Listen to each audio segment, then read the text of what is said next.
c'est l'heure de l'invité plateau. Shane. Là, quoi? Non, allons-y, c'est sorti. Vous J'ai avez pensé laissé à faire haute, mes introductions. j'ai pensé à haute voix, modesto comme. Désolé, D'accord. c'était vraiment une pensée. C'est vrai que ça arrive de penser à haute voix. Oui, Sinon. ça arrive. Ouais. Souvent, c'est dangereux aussi. Et donc, la thématique du jour, rapport des mouvements nationalistes. Hier, on a fait le point sur les indépendances. Disons, on a introduit cette semaine qui d'ailleurs sera dédiée aux indépendances. Pourquoi? Parce que c'est l'actualité. Nous sommes en août. Il y a plein de pays en 2025 là, qui célèbrent leurs indépendances, surtout en cette période. Et donc, aujourd'hui, on a dit on va faire un zoom sur l'apport des mouvements nationalistes.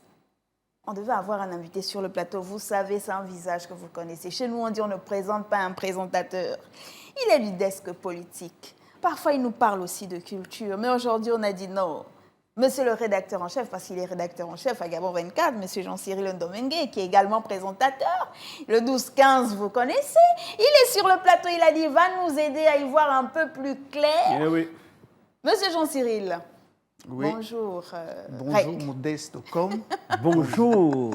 Bonjour, monsieur Sirocos, Ah. que j'appelle affectueusement Tiraocos. Ah, je vous ai C'est dit, ça, ça commence c'est ça. bien. Vous allez bien, Jean-Cyril? Très bien. Ça nous fait plaisir. C'est la Ça nous fait première vraiment fois plaisir, qu'on vous ouais. reçoit sur notre plateau. Le plaisir est d'autant partagé que c'est vraiment la première fois. Oh là là, Jean-Cyril m'a dit donc, travaillons. Comment vous vous portez? Je me porte bien. On rappelle que vous êtes dans les coulisses de la matinale depuis hier lundi. Vous êtes avec nous. Et Une donc, belle expérience Belle depuis expérience. hier. Voilà. oui, c'est vrai, parce que généralement, puisque Gabon 24, c'est la matinale, la tranche de la mi-journée, le soir, vous êtes en mi-journée. Souvent. Vous J'évoluais alternez. entre la mi-journée et le soir. là, Mais c'est la première fois pour moi expérience pour la d'être dans matinale. les entrailles de la matinale. On est au cœur de la machine. Ouais. Voilà. Et vous avez Parce que si compris. Gabon 24 est une machine, il faut bien la lancer. Ouais. Et c'est avec cette matinale que nous lançons la machine Gabon 24. Et tous là, les jours. il vous vend là, vous sentez le rédacteur en chef qui vous vend les différentes tranches horaires. Alors Jean-Cyril, apport des mouvements nationalistes. Oui. C'est quoi un mouvement nationaliste, Jean-Cyril? Alors, les mouvements nationalistes, il y a beaucoup qui les appellent les mouvements indépendantistes. D'accord. Ce sont des mouvements qui militent pour la libération, pour la possibilité des peuples de s'autodéterminer et de s'auto-exprimer. Donc, ce serait une erreur de penser que ces mouvements nationalistes ne commencent à exister que dans la foulée des indépendances. Non. Ah bon? Non. Parce que si on prend le cas du Gabon exclusivement, je vais citer un certain nom, Wongo. Bongo. Ça vous rappelle quelqu'un? Oui, bien sûr. Le beaucoup. guerrier Wongo. Un guerrier. Un guerrier. Ben, quand il a fait la guerre, qui était en face de lui? C'était d'autres autochtones comme lui. Non, c'était l'envahisseur. qui? C'était le colon. Déjà? Déjà. Parce que, on dit vulgairement que le Gabon, les côtes gabonaises auraient été découvertes en 1492 par les Portugais. Ce sont eux qui arrivent en 1492. Donc c'est eux qui découvrent la découverte.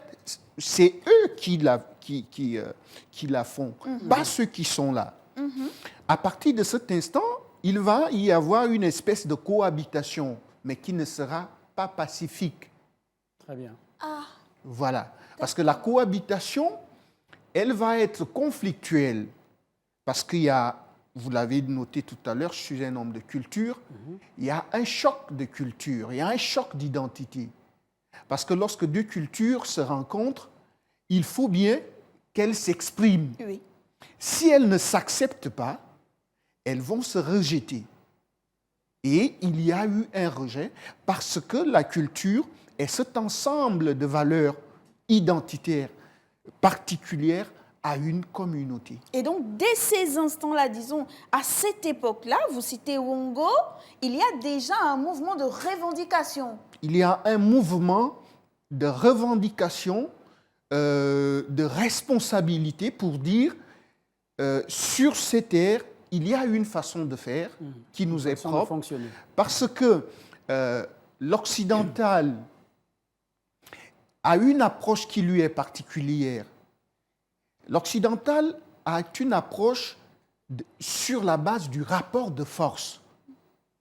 Et à partir de cet instant, il va chercher à dominer, à assujettir les populations locales.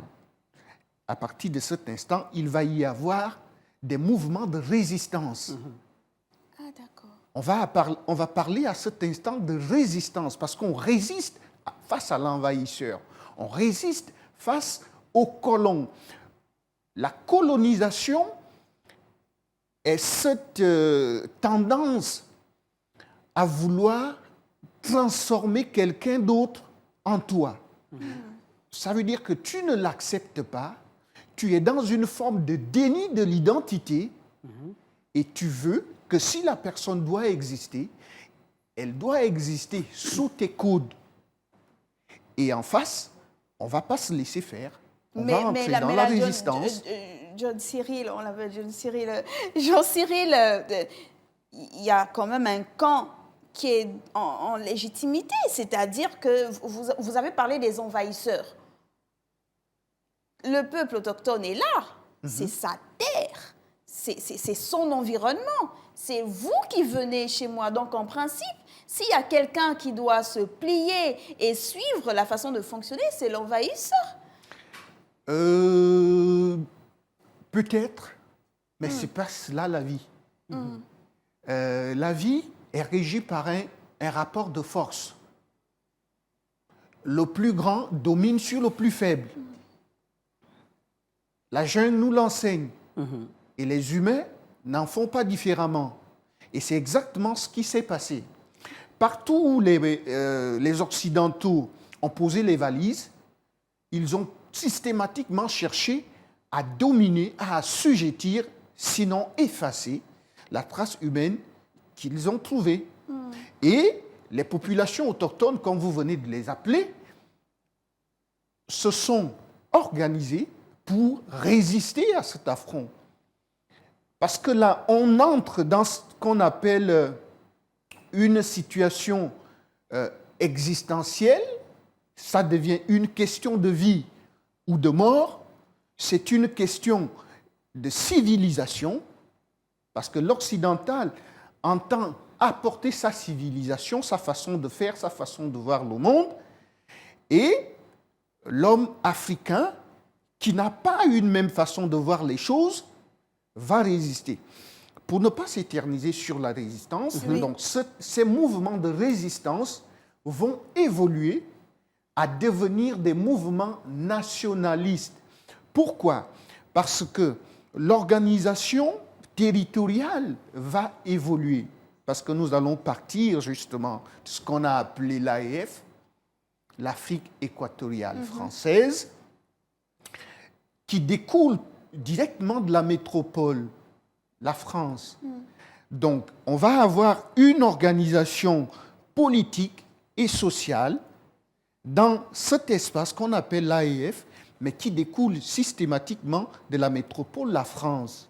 Donc, les premiers responsables politiques de ces zones coloniales vont être des représentants, mais auprès de l'Assemblée nationale française.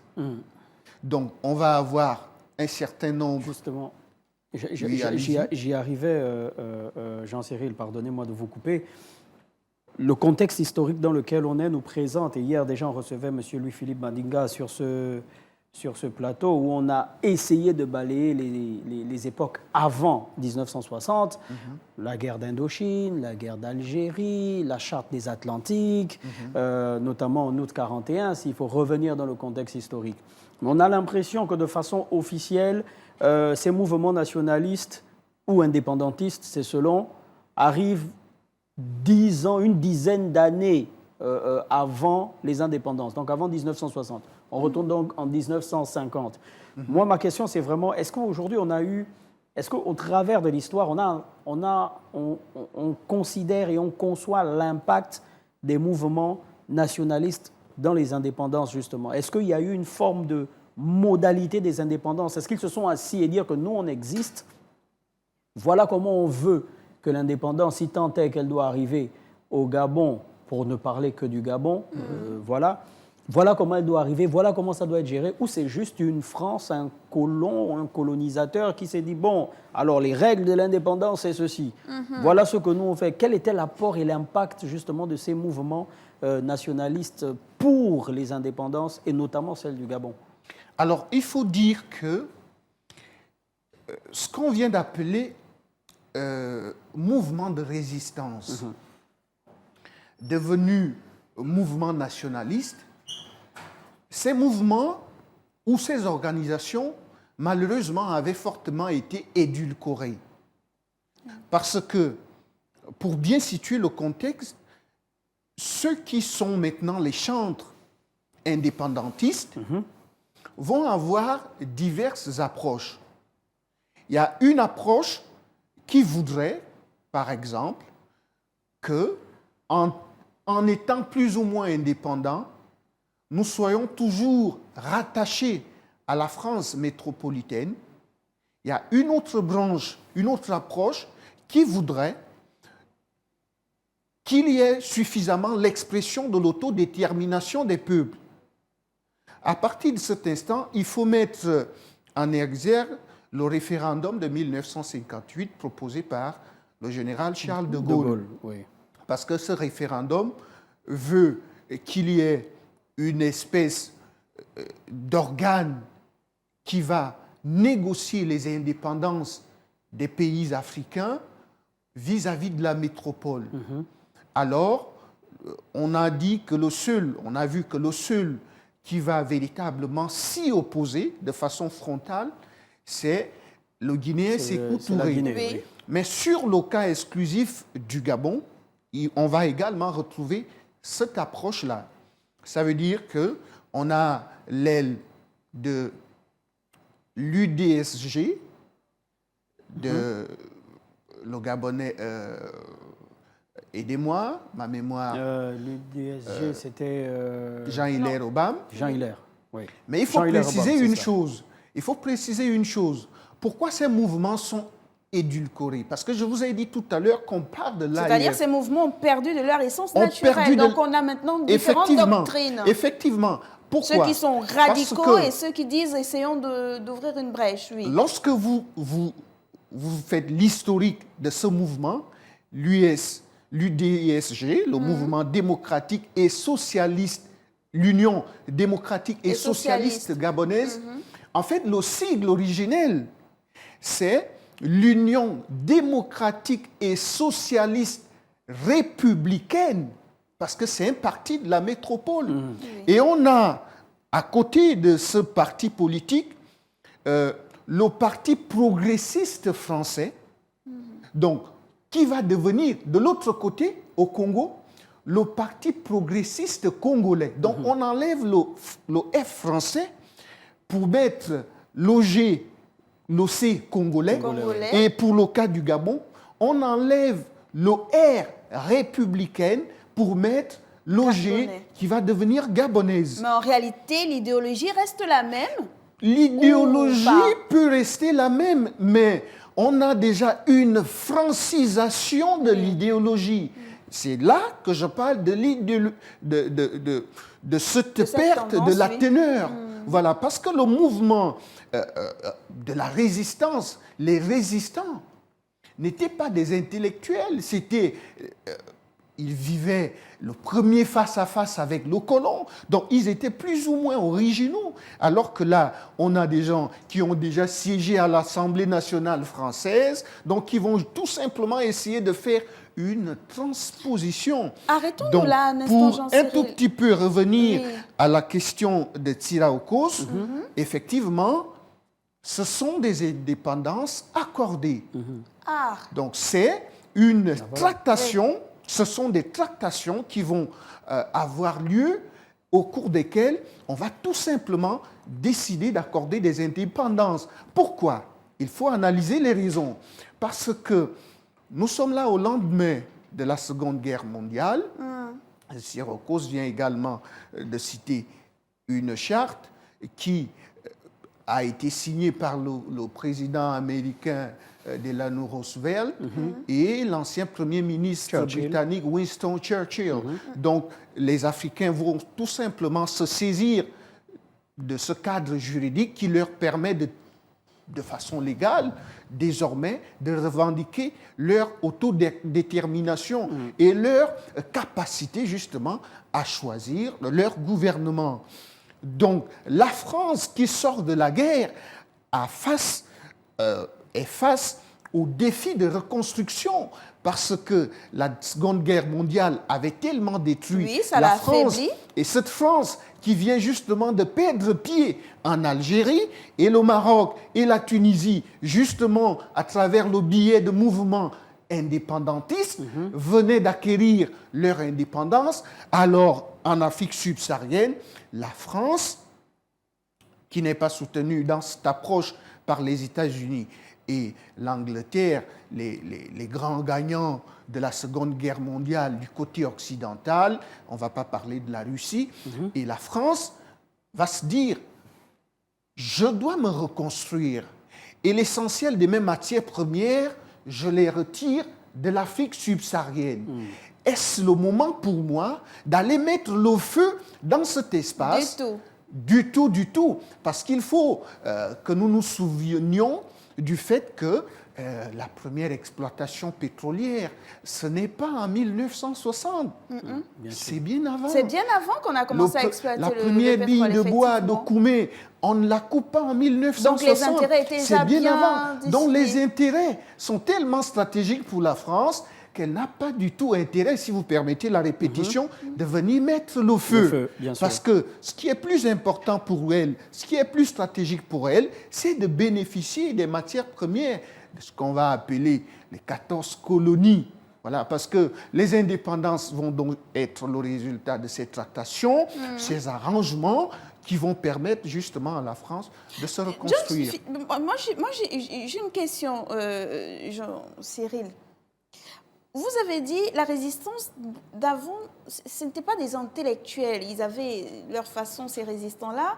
Des intellectuels au sens conventionnel. Au sens conventionnel. Attention, il faut préciser, parce que chaque culture a sa définition. Voilà, je m'en excuse si je n'ai pas précisé. Donc, on va dire l'école du blanc. Au sens conventionnel du dictionnaire Larousse et autres. Donc, on avait nos sages avant, nos guerriers avant, qui avaient leur façon de réfléchir, de combattre et tout. Après, il y a eu cette élite-là, formée à l'école des Blancs, qui siégeait, qui parlait le langage des Blancs. Tout ça. Mais John Fitzgerald, finalement... John Cyril. John Cyril. Et en plus, ils sont tous deux anglophones. Jean Cyril. Angliciste, pour la précision. Qui finalement, les outils, quand on rentre dans la résistance, au lieu de se retrouver à négocier, à signer des accords, on dit on veut défendre les intérêts du pays. Nous sommes nationalistes. C'est notre pays d'abord. Il faut défendre les intérêts. Mais on se rend compte que les outils, on ne les a pas. C'est le camp en face qui amène sur la table les outils de négociation. Quels étaient les outils à ce moment-là de ces groupements? Les outils, à ce moment-là, il ne faut pas aller les chercher sur le plan matériel. Les outils, ce sont des valeurs. Ce sont des valeurs humaines. Ça veut dire qu'un accord, il doit être basé sur la capacité des signataires à le respecter. On ne dit pas que le plus fort est celui qui va dominer. Non, aucun accord ne peut le stipuler. Seulement, c'est là que ce que vous dites devient intéressant. Quand je signe un accord et que cet accord, je ne peux pas le protéger, je ne peux pas défendre les termes de cet accord, je ne peux pas défendre les modalités d'application ou de mise en œuvre de cet accord, le risque reste entier à ce que le monde qui est régi par un rapport de force, le plus fort, puisse marcher sur l'accord. Et c'est ce qui continue jusqu'à aujourd'hui. On parle même d'accord secret. Comment un accord, qui est un document juridique, devient secret. Secret. Parce qu'il est défavorable pour une partie. Les années d'avant l'indépendance, les indépendances, donc avant l'année dite année de l'Afrique, 1960, c'est comme ça qu'on l'appelle cette année, voient certains mouvements nationalistes se lever, voient certains grandes personnalités se mettre au devant de la scène. Après ça, on a des mouvements comme Jeunesse gabonaise, hein, pilotés par Laurent Ntchoué et bien sûr Louis Bigman. On a d'autres gros mouvements. On parlait tout à l'heure de ce parti politique de Jean-Hilaire Obama. En fait, on est en présence de personnalités fortes avec des idéologies fortes pour défendre justement la nation. Mais à travers ce que vous dites, Jean-Cyril, on a l'impression qu'on n'y est pas forcément arrivé. Et peut-être que je me trompe, on n'y est pas forcément arrivé. On avait la réflexion adéquate, mais peut-être pas les outils, comme disait Modeste Ocom. Ou alors les outils, elles étaient idéologiques. On avait tout. Et vous nous parliez de valeurs.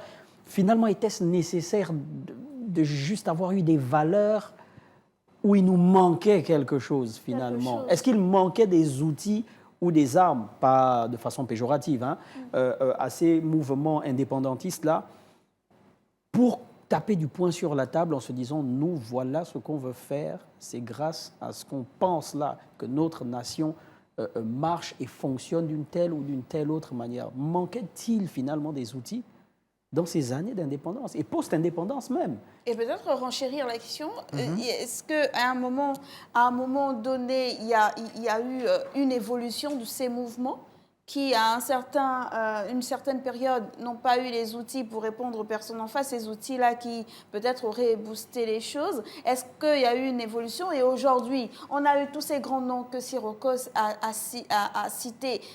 Quel est l'héritage finalement de ces mouvements indépendantistes? Qu'est-ce qu'on retient aujourd'hui? Est-ce que les choses se sont métamorphosées, se sont arrangées, ont pris une autre forme, mais on reste dans la même tendance où il y aurait des accords secrets, modernes, signés entre tel parti et tel autre parti, John? Alors là, on vient de faire un bond en avant. Si on part de 1960, année phare des indépendances, particulièrement pour les pays de l'Afrique francophone, autant pour moi, pour atterrir en 2025 sur ce plateau, il faut dire que certes, les outils, pas certes, effectivement, les outils n'étaient pas au rendez-vous. Tous les outils n'étaient pas au rendez-vous. Voilà. Sinon, on n'aurait pas connu le 30 août 2023.